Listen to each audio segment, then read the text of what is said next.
पहला सवाल है, वो क्या है जो आप साल में सिर्फ एक बार खा सकते हैं?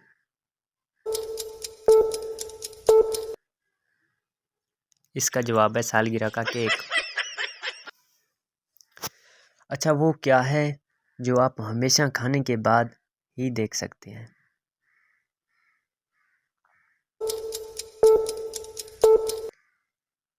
इसका जवाब है ठोकर। अच्छा, वो कौन सा मुल्क है जहाँ शहद खट्टा पाया जाता है?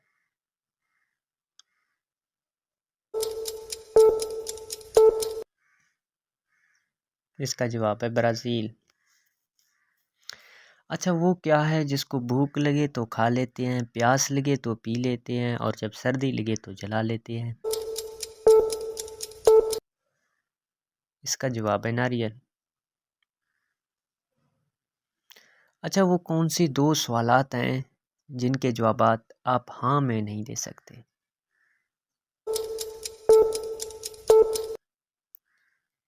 ये सवाल, क्या आप सो रहे हैं, क्या आप मर चुके हैं?